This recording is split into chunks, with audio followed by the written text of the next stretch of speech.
Rogers. Welcome. Hello. Welcome to the Conduit Show, and thank you so much for your patience and perseverance. Oh, you're welcome, and thank you so much for having me back. Helen, And I'd like to say a big hello to you and Peter and to all your listeners out there. oh my goodness, it's such an honor to be talking to you again. I think the last time we spoke was like, what, 2 years ago? 3 years? Yeah, it must have been around that time, yeah. Oh my goodness. Of course, I'm speaking to the, wow, I can call you, I'm not going to say you're a queen of Lovers Rock, but you've certainly been around the block. You've been around for a long time, but I don't know that Lovers Rock was your forte. Was that right? Well, I began singing in the Lovers Rock era in London, the UK Lovers Rock era, which I know you remember well. Yes. And it was just a wonderful time, and I actually started singing with the group who evolved into Natural Touch, who, had the big hit with Gimme Good Loving. Yes. And then I sort of was involved in the other major UK movement at the time, which was Brit Funk, and I joined Direct Drive. Direct Drive.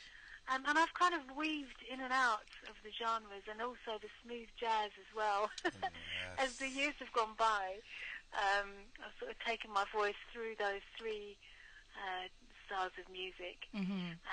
But reggae music is very, very dear to my heart. So. Right.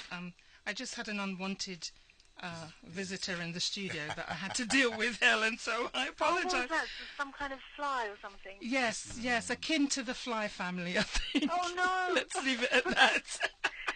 I'm not a big fan of those things myself, I have to tell you. Oh, my goodness. So, I'm sorry, Helen. So, I know that you worked with such luminaries in the neo-soul. I guess we can now call it neo-soul, but back then they call it something else. Paul Hardcastle. Yeah, that's right. He was actually a member of the group Direct Drive before I joined, and then he left with vocalist Derek Green to form First Light, Right. and they had big hits with songs like Rainforest. And I did session work for Paul quite a lot over the years. We did a version of Junior Walker's Walk in the Night. Oh, wow. Junior Yeah, Walker of and Junior he also Walker. got me to do some additional backing vocals on Third World's Now That We Found Love, which was a great experience for me. And then we ended up working together on the Jazz Masters project, which was 5 albums. Awesome. Yeah. I love Jazz Masters. Oh, great, fantastic. I love Jazz Masters. I mean, I'm not a jazz purist, but some jazz and Jazz Masters. My uncle turned me on, and I hope he's logged on and listening from Florida. Because I hope so. he would really appreciate. But you know what? If he's not logged on, we're actually recording the show.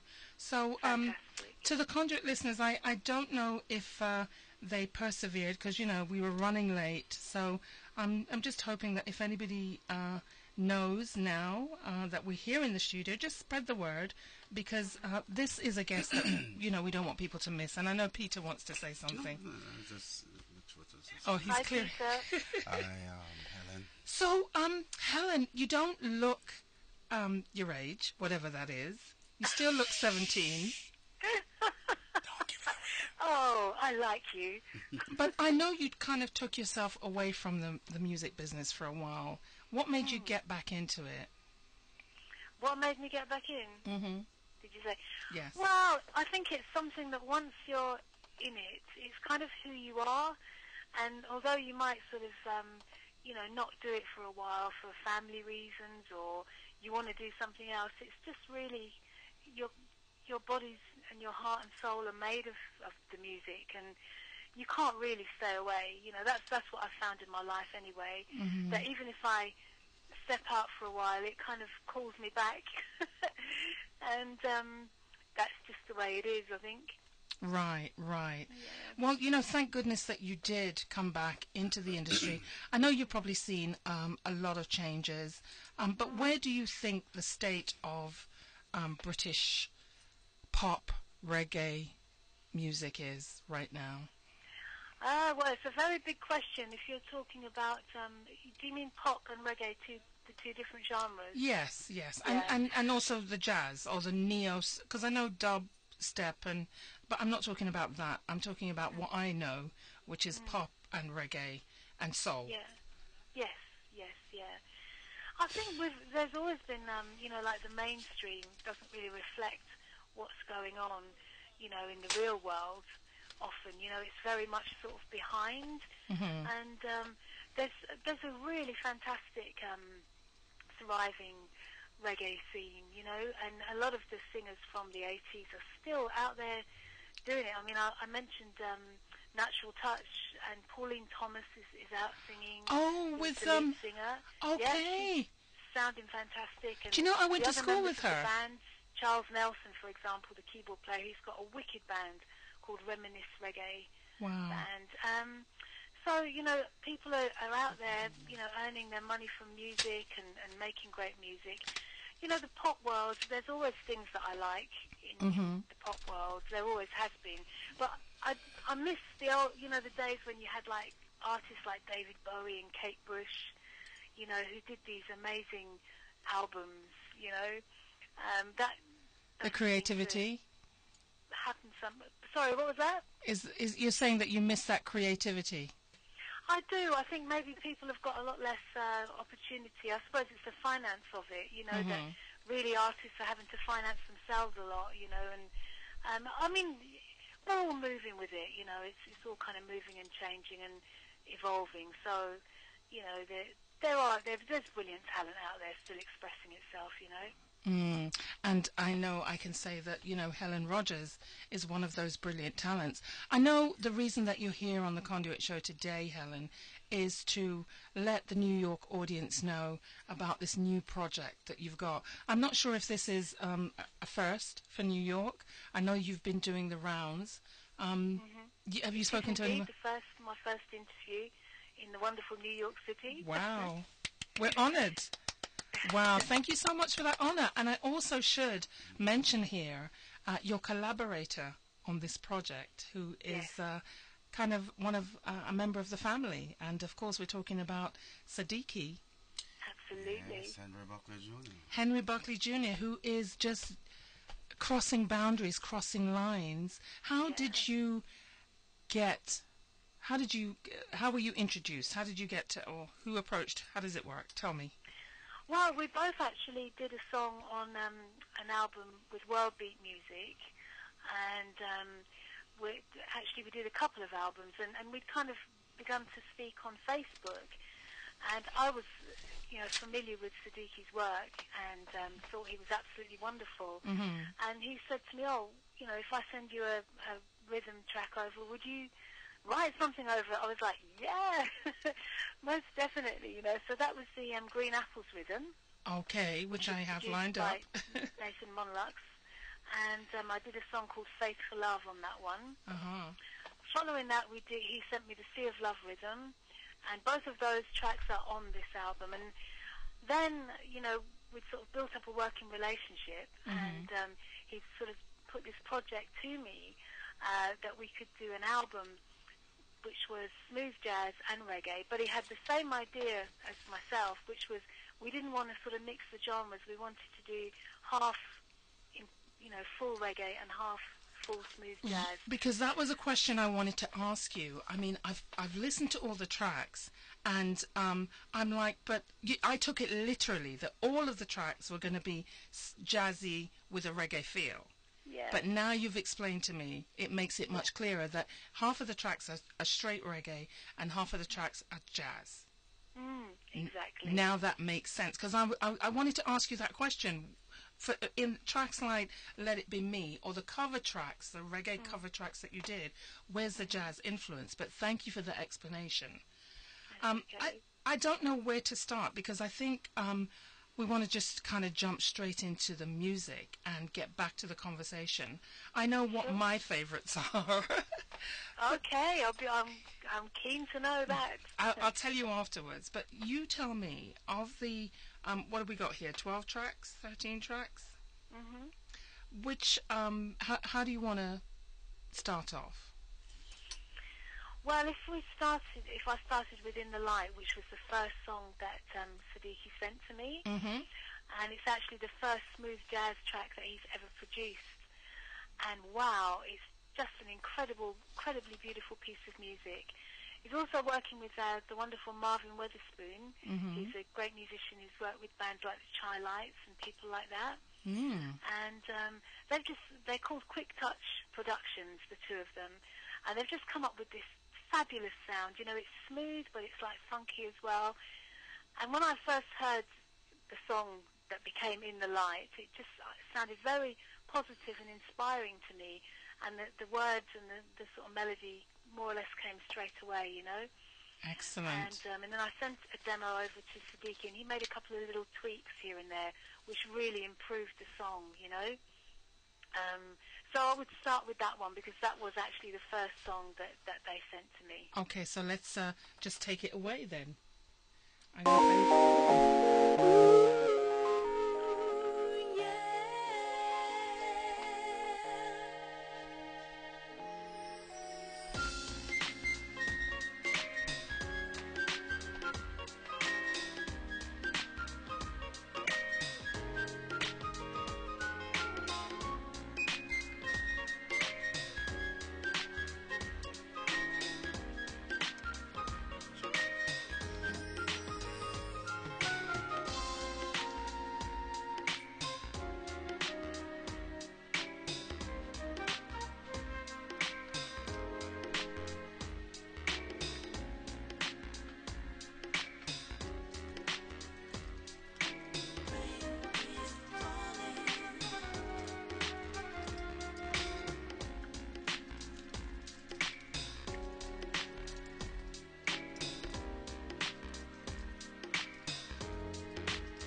You know, Helen, I could listen to this all night.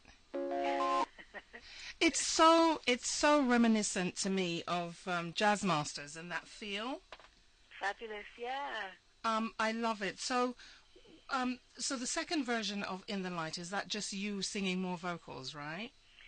That's right, yeah, that's the instrumental version, Yeah. with just a little bit of vocals added, but the other version on it is full vocal, yeah. Right. And that's a group called Quick Touch. Yeah, that's Sadiki and Marvin who have done that remix of it. Wow. Which is, very, very chilled out and laid back. It's lovely. It's like you want to be sipping some kind of Pinot Grigio or whatever you call it, because you can tell I don't drink, right? Somewhere in the Mediterranean, you know, with that person, that wow. Sounds good to me. Wow. So, you wrote the lyrics on this one, of course. Did you write all of the songs, or you collaborated with Sadiki on the lyrics? Some of them I wrote, and some of them we collaborated on, yeah. Right, okay. Yeah. All right, so that actually is one of my favorites. The other one that I love is The Summer in the City. Okay. And Shahrazad. Oh. You see where I'm going with this, right? Yeah. I'm really more in favor of your jazzy tracks. Okay. But the covers that you do are good too. Now, there's a cover that you did, I think it was the John Holt cover, is that correct? Yes. What made you choose, of all of John Holt's songs, why did you choose that one? It was chosen by Sadiki. Do you know why that was? Why that particular track? And tell us the name of that track. Are you talking about... Maybe I'm talking about something else. No, you know what? It's not John Holt. I'm sorry. I got John Holt on the brain because we've been doing tributes to John Holt. It's Alton Ellis. Oh my goodness! I'm discombobulated. I'm still in love with you. I've done a song that I hadn't remembered I'd done. Now, Helen, You know we're old mates, right? But don't listen to me because I'm not quite rap tight. So I've just given you a new track. I thought I was in a dream. My Alton Ellis track. Okay. Yes. I'm still in love with you, boy. I'm so sorry. This is all... Oh, you're making me laugh. This is brilliant. Well, it was Sadiki who definitely chose that one. mm-hmm. And I was really pleased he did because it's one of my all-time favourites. And it's one of those songs, you know, it's been done so many times, but it's always fresh. And I love the harmony parts in it as well. Right. And so when he, you know, said, "Oh, would you like to do it?" I was saying, "Absolutely, yes, yes, please." Okay. Yeah. All right. So you know what? Let me let me play this John Holt track.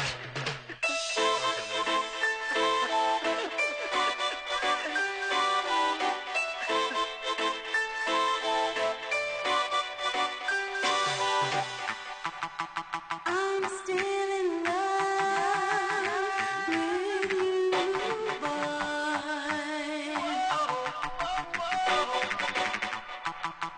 I'm still in love with you, boy.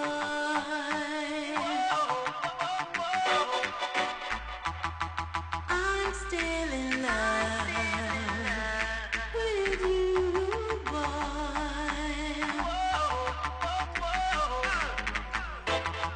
I'm still in love with you.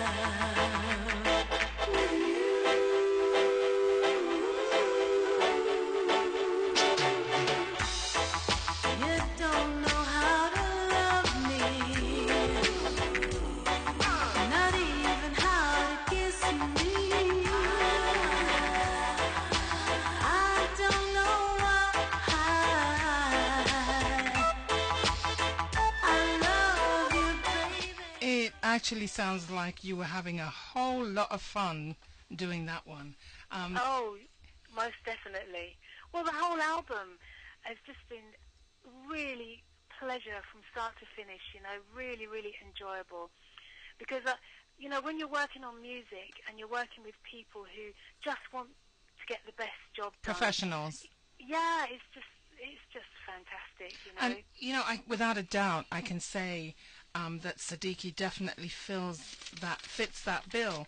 I love the fact that he's fearless in reaching out to people, because I know he also has done projects with people like Sandra Cross and the Tenors, so many other people that, you know, too many people to mention. So for you in the UK to kind of hook up with Sadiki in the US, I think that's such a great thing, because you're still being true to the Lovers Rock, because I can hear the Lovers Rock influence in that, the king of Lovers Rock, the king of Rocksteady, Alton Ellis, and you've kind of stayed true to that, but still imprinted your own flavour. And the harmonies, them very tight. Did you hear that from Peter? I did. Thank you, Peter. Thank You're you. welcome. You know, it's almost as though you wanted to hear Barrington Levy come in with a little, whoa! Yeah. Well, the funny thing is, you know, when I was when my band Direct Drive had our song out that was number one back in 1985, I think it was. Wow. That Barrington Levy track was out then. Here I Come, wasn't it? Right. And you know, so when we were going around the PA circuit, that song was really kind of out there at the time. So it's great to have that sample on the track there. Absolutely fantastic. Wow. And you know, well done, Sadiki. yeah, kudos on that one, because it's kind of breathing new life and introducing new audiences to, you know, the foundation in That's a very way. true. Yes, yeah. Is that one of the reasons why you decided to do those covers, or? Well, I mean, as I say, it was Sadiki's choice, but I do like the fact that there is a connection. It feels good to me, you know, that there is a connection with my past, you know, and my sort of musical heritage. I really like that, you know. And the other song that he suggested was the Norah Jones cover. Don't know why. Don't know why. And yeah, I mean, I jumped at that straight away as well, because she's an artist that I really like, you know, and that song I think works really well over that rhythm, you know. Right. I mean, So yeah, it's all very personal, and I know that if he'd made a suggestion that I didn't particularly feel, you know, he would have said, "Oh no, you know, you don't have to do it." You know, it's just a really, really fabulous working relationship. oh, excellent. That's good to hear. So, there's no question then about the collaboration continuing. Absolutely, no question at all. Okay, Sadiki, I know you're listening out there. I want to say big up to yourself. The project is lovely. It's called Helen Rogers, Smooth Jazz Meets Reggae. Wow, what can I say? I want to ask you before I play the next track. Well, you know what? Let's just play the Norah Jones, since you mentioned it. Mm-hmm. Okay, we're going to jump into Don't Know Why, which is a cover of Norah Jones. I don't remember the song. Maybe when I hear it, it will come back to me. I think you will, yeah. Of course I do.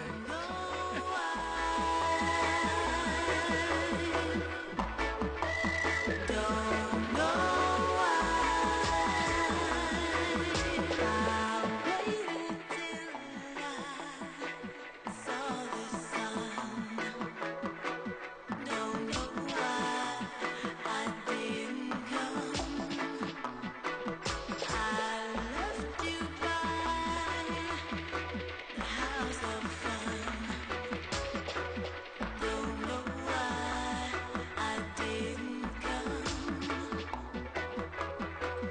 Don't know why I didn't come. When I saw break of day, wish that I could fly away instead of kneeling in the sand, catching teardrops in my hand. Wow, Helen. Wow. I You mean, remember that song now? yes, now I remember it. I'm like, the brain is going. What can I tell you? I need to talk to the people who seem to be on top of their game in terms of mental agility, because I'm like, I don't know what happened to me. It happens to us all, don't worry. I'm like, well, I got you going for a minute there, right? Talking about a song that you haven't yet made. Well, maybe it was a sort of premonition, you know. Maybe that's Yes. Maybe that's going to happen, you know. We're speaking it into existence. So, Yep. the Norah Jones track, whose selection was that? Was that yours or Sadiki's? That was Sadiki's idea, yeah. And I thought it was a fantastic idea, you know, mhm. because it's the jazz on the reggae, so that is a real sort of collaboration of the two genres there, really, isn't it? You know? Absolutely, absolutely. Yeah. Are you actually promoting any of the songs at the moment for a single, or is it too early to say since the album has just recently been released? Well, In the Light was actually the first release. Okay. And that's the one that you mentioned earlier that you really felt. Yes. And we've had a really fantastic response from that, you know.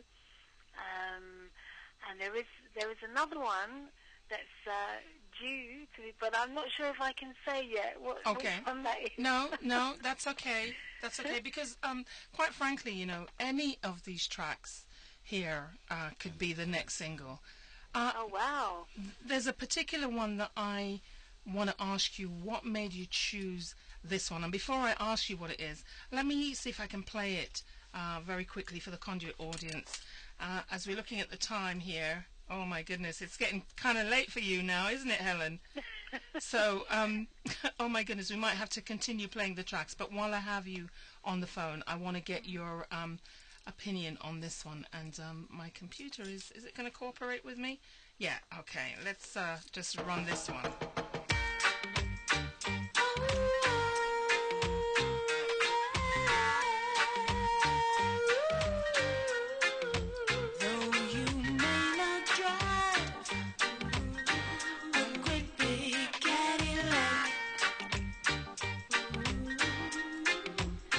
Gangsta by the walls, TV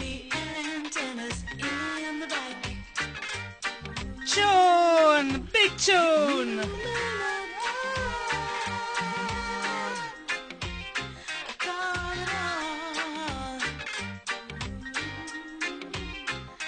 But remember, brothers and sisters, you can still stand tall. Just be thankful. Wow, Helen, talk about a club classic.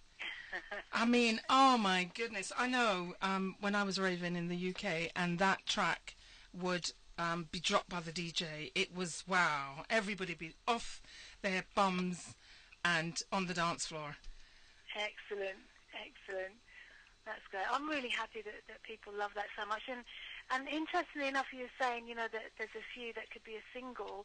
I'm so pleased that a lot of people are very have strong opinions about the songs. It's like, say, oh, I really like that one, or I love this one. So it seems to be an album that people are having strong opinions about all the different songs on it. You know what and that that is? makes me really happy, But you know what that is, Helen? Because it's a very well-produced album. It's a pleasure Definitely. to listen to it. And I'm not just saying that because you're on the phone. It's a really nice album. In fact, Well, I I'm would have played them so, all. as I say, I enjoyed putting my sort of heart and soul into it, and I'm glad to hear that Sadiki's listening, because I have to give him so much massive credit for just being such a brilliant producer on working on this album with me. Been a real inspiration on every level. And also to Marvin, if you're listening, Marvin Weatherspoon, really fantastic writing and working with you. And before I forget, Sharon, if I can say a big shout out to my son Ashley. Of He's course, living we're going to over talk there about in Ashley in a Jersey minute. City. We're going to talk about Ashley in a minute. Oh, okay. We're going to talk about Ashley in a You'll minute. never speak to me again if I don't. We're going to talk about Ashley in a minute, because you know what? It's but because it's your show, Ashley's going to have to take second place right now, even though he was the big man in New York a couple of weekends ago when he was yes. moderating his book on Spike Lee's Bamboozled, and Spike Lee himself was in the audience. I mean, that's huge. You must have been so chuffed. Absolutely. Because I know, Ashley, you've been kind of, talking about him. He lives in New York. You live in the UK. I guess he wanted to follow his dream. That's right. That's right. He loves America. He studied American history, American film, and everything. And he met the beautiful Cassie when he was studying out there. Mm-hmm. And they're now married and living in Jersey City. Oh, really? But it was just so wonderful that Spike Lee came and he actually was on stage with him doing a Q&A about the book that Ashley's written. So, yeah, very proud mum. Oh. Proud dad, proud whole family. Congratulations to Ashley. And I actually took the video in, and it was very good. I mean, I've seen stuff that Ashley's written before, but it didn't penetrate my brain, his involvement with film. And, I want to get hold of the book, because I also want to see the film, because I never saw the film. But definitely it sparked my interest in something that, was quite prophetic. And that film is like 10 years old or something, or 30 years old. No, Yes. Was it 25? It's 20 quite... years. 15 years ago was when we first saw it. Wow. Yeah, So it's... came out in the 90s, I think. Yeah, so, Spike Lee is, I think, a genius, really, because if you can have a project that speaks to events that are happening now, 15 years later, it's visionary. That's the word I'm looking for. So, so we ended up talking about Ashley anyway, even though I said it was your, we're going to get back to some music in a minute. So what is Ashley working on now, or is it kind of hush-hush? He's got a couple of projects underway. He'll be over in the UK shortly to do a book signing at the Ritzy. He'll be showing the film Bamboozled at the Brixton Ritzy and doing a book signing. And he's got lots of other things coming up, which I'll definitely keep you informed of. Yeah. Because I know that you and your listeners will be really interested. Absolutely, absolutely. Because, one of the things, it would have been nice maybe for I don't know if the African Diaspora Film Festival would show Bamboozled, and maybe have Ashley come and curate and talk about his book. But, you know, we're Okay. putting those things out into the atmosphere for the powers